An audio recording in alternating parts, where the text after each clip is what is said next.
Many teams today are built across cultures, ages, and locations.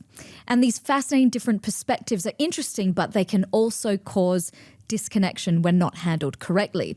So how do you build trust in a world where diversity is a gift but can also add such layers of confusion? We're going to dive into that on today's episode. My name's Simone Heng, and I'm the award-winning author of Let's Talk About Loneliness, and I'm a human connection specialist. Join me now for Connected at Work. So cross-generational and cross-cultural connection are one of the most hotly discussed topics in our world of DEI, now no more DEI, volatility, globalization. And I think I want to start by talking a little bit about cross-cultural connection. I have grown up between East and West. I'm a mix of 11 ethnicities, and I've lived in the UAE, Switzerland, I speak German, Australia, and Singapore.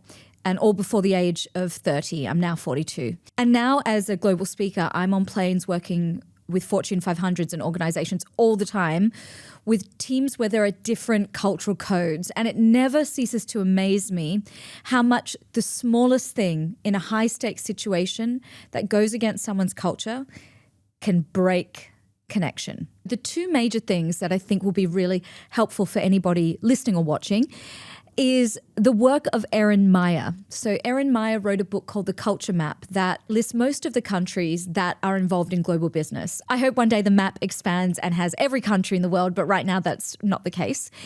And what she did was she mapped them based on high context and low context. High context cultures are the most common example that people give is Japan or, for example, China or Korea. Now, high context means that you need to understand the context. You need to be able to read what's happening in the environment as well as what is said in facial expression, in tone, maybe in turn of phrase in the language to get the full meaning of what is being said. I think the best way to summarize this is these are cultures that are slightly more indirect. And as someone who's half Chinese, but then also grew up in Australia, which is very low context, very direct, this is a constant space which I have to navigate and have learned to navigate. If you can learn to do it really well, you can literally turn the world towards you and make huge leaps and bounds, not in just how you manage people, but in the business opportunities that come towards you. Now, low context cultures are characterized by directness. America is on the culture map the most direct of all the cultures, but Australia, the Netherlands, they're there as well. Some of the European countries, and Singapore, where I'm currently based, is considered right sort of in the center because we are also a East-West kind of hub, so that makes sense. Now, how do you work when you understand people are from these cultures? Firstly, what I want to say, and the book says this as well, is that understand where these cultures are mapped, high and low, is done based on the median, the aggregate. And there are always an exception of a person to every culture they belong to. There's an outlier in every context. So I want you to take it, yes, with a good bit of guidance to working and managing people from different cultures and connecting with them. But I don't want you to take it as sacrosanct because there are an outlier to every rule. But as a general rule, if you are from a high context, indirect culture, and you are working with people who are from a low context culture where they're very direct, rule of thumb is take them on their word of what they're saying. Refrain from trying to read the meaning between the lines because there is no meaning between the lines. They are going to feel to you as if they are completely over-explaining everything they're saying because they just communicate more directly. And if you understand that, you'll be able to not be offended and think you're being mansplained to. You're not. The individual is just from a culture where everything is explicit in how it's communicated. If you're on the other side, you're from a low context culture like Australia or like America, for example, and you're dealing with people from high context cultures, Japan, Korea, China. What you must try and understand is that you need to observe and listen not just with your ears for the content, but you need to look at the execution. How is it being said? What is the facial expression being shown? Is there facial expression being shown? How long is there a pause of silence? What is not being said?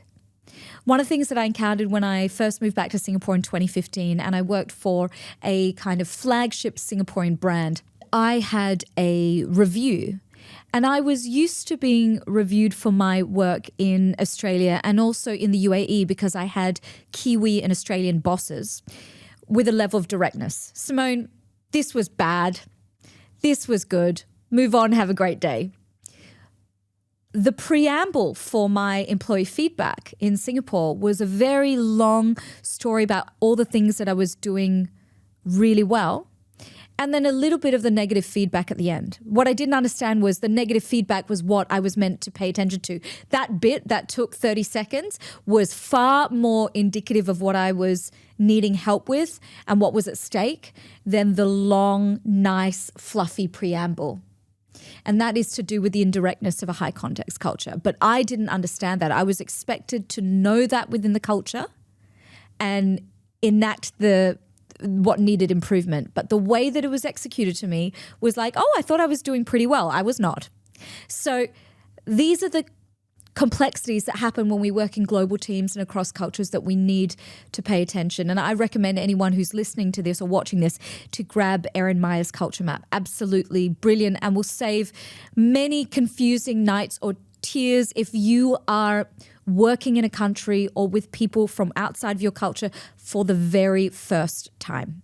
Let's talk about connecting across generations. You know, the workplace is really interesting right now. You've got boomers, Gen X, millennials, and Gen Z's all working together. And here's the thing, every single generation is motivated by different things. And you find everything just coming up against each other in the workplace when they have to collaborate. So here's a snapshot of how the generations differ. Baby boomers, motivated by achievement, recognition, and legacy. They built that generational wealth.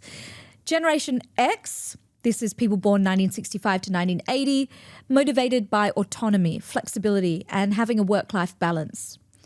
Millennials, purpose, collaboration, and continuous growth. I'm a millennial. I really, really resonate with that. In fact, it's so baked into how I think my generation feels that I didn't even notice that was characteristic of us, because most of your friends are, of course, from your own generation. You are in your own echo chamber, and not everybody thinks like you. Gen Z, core motivation, authenticity, financial security, and social impact. I would add to that, Gen Zs do like to hold power to account. So these are very, very different psychological paradigms operating in one space. But if you can get familiar with what each generation is motivated by, it allows you to connect.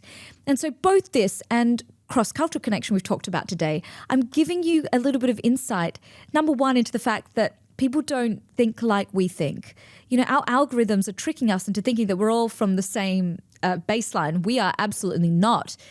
And the problem with disconnection at the workplace in this era is that polarization of thinking, here's a distance between me and you could possibly never understand me. But if you put in a little bit of effort to understand the motivations of someone from a different culture or how they communicate, as well as the motivations of people from a different generation, your probability of connecting as a leader with more power, managing with more ease, increases greatly by just putting a little bit of time and effort into that research. And I argue that in the era of, large language models like Claude, ChatGPT, it's never been more easy to get that information before going to connect with a new team member than ever before. Diversity across culture and generation makes connection fascinating and interesting, but when misunderstandings happen, it can also be a huge barrier to connection. The solution? Learn about the people around you and their potential viewpoint. In an era of echo chamber algorithms, it has never been more important to closing that connection gap.